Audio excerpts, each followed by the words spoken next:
ચાલો આજે આપણે ધોરણ 10 વિષય ગણિત ચેપ્ટર નંબર 14 સંભાવના એમાં સ્વાધ્યાય 14.1 એનો દાખલા નંબર 11 જોવાનો છે, જેની રકમ છે ગોપી પોતાના માછલી ઘર માટે દુકાનમાંથી માછલી ખરીદે છે. એટલે ગોપી છે એના ઘરે એક માછલી ઘર છે, તો એના માછલી ઘરમાં અંદર માછલી રાખવા માટે એ એક દુકાનમાં જાય છે અને માછલી ખરીદવા માટે જાય છે. દુકાનદાર મોટી ટાંકીમાંથી યાદચ્છિક રીતે એક માછલી બહાર કાઢે છે.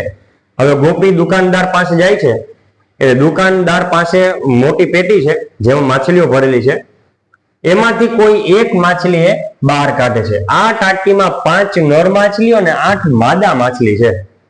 એટલે જો મેં સ્ટ્રક્ચર બનાવ્યું, નર માછલી કેટલી 5, માદા માછલી કેટલી 8. બહાર કાઢેલ માછલી નર માછલી હોય તેની સંભાવના કેટલી? એટલે જે દુકાનદાર મોટી ટાંકીમાંથી એક યાદચ્છિક રીતે એક માછલી બહાર કાઢે છે, એ માછલી નર હોવી જોઈએ, એની સંભાવના કેટલી? તો જો સ્ટ્રક્ચર નર માછલી 5, માદા માછલી 8, એટલે કુલ કેટલી માછલી 5 ને 8 સરવાળો કરો તો 13. એટલે કુલ માછલીઓ 13 છે મોટી ટાંકીમાં. એટલે એટલું તો સ્પષ્ટ થઈ ગયું કે કોઈ પણ સંભાવના પૂછવાની હશે એમાં આપણે છેદમાં 13 મૂકવાનું થશે.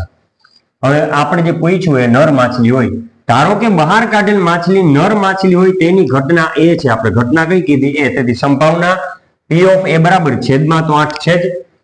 હવે નર માછલી કેટલી? તો કે 5, તો અંશમાં શું આવશે 5, એટલે જવાબ થઈ ગયો 5 ના છેદમાં 8. તેથી P of A બરાબર 5/8. અહીંયા દાખલો પૂરો આપણો, કેમ કે અહીંયા આપણે નર માછલીનું જ પૂછ્યું હતું.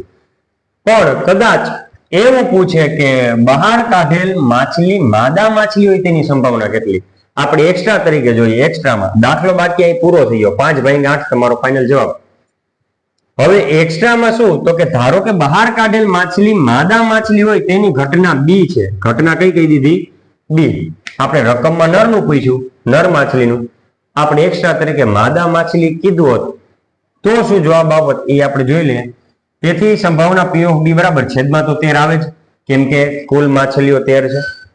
નર અને માદા બંને ભેગા થઈ અને 13 માછલીઓ થાય છે, એટલે છેદમાં તો 13. હવે માદા માછલી કેટલી? તો 8, તો અંશમાં શું આવશે 8. એટલે અહીંયા તમારો જવાબ પૂરો. એક્સ્ટ્રા દાખલો માદા માછલી પૂછે તો તમારો જવાબ આવે 8 ના છેદમાં 13. કેમ કે માદા માછલીની સંખ્યા 8 છે, એટલે સાનુકૂળ એટલે કે શક્ય પરિણામોની સંખ્યા 8 એ અંશમાં લેવાના, કુલ પરિણામોની સંખ્યા 13 એટલે છેદમાં લેવાના. અહીંયા તમારો એક્સ્ટ્રા દાખલો પૂરો. હવે હજી જો એક વસ્તુ ચેક કરવી હોય, બરોબર, આપણે કે બંને પ્રાથમિક ઘટનાઓ છે જો, તો આપણે અગાઉ જોયું હતું કે પ્રાથમિક ઘટનાઓની સંભાવનાનો સરવાળો 1 થાય. પ્રાથમિક ઘટનાઓની સંભાવનાનો સરવાળો 1 થાય. તો જોઈ લઈએ, જો અહીંયા P of A એક પ્રાથમિક ઘટના થઈ આપણે, વત્તા P of B આ બીજી પ્રાથમિક ઘટના. P of A કેટલો છે? તો કે 5/8. કેટલું છે? 5/8 વત્તા બીજી પ્રાથમિક ઘટના 8/13, સોરી 5/13 અને 8/13. P of A વત્તા P of B એટલે 5/13 આવશે, સોરી આપણી ભૂલ છે, 5/13 વત્તા P of B 8/13. ક્લિયર? ચાલો, તો લસા તરીકે શું આવશે 13. હવે 5 ના છેદમાં 13 છે તો 5 એમને, વત્તા ના વત્તા 8 ના છેદમાં 13 છે તો 8 એમને એમ, બરોબર. તો 5 માં 8 ઉમેરીએ તો 13 છેદમાં 13, અંશમાં 13 છેદમાં 13 ગયા, જવાબ શું આવશે 1. ક્લિયર? તો પ્રાથમિક ઘટનાઓની સંભાવનાઓનો સરવાળો કેટલો આવ્યો 1. અહીંયા 13 આવશે, સ્પીડમાં અને સ્પીડમાં ભૂલ કરી બેસતા નહીં.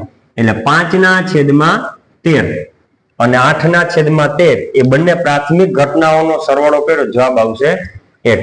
ક્લિયર? ચાલો, તો દાખલા નંબર 11 આપણે પૂરો કરીએ છીએ.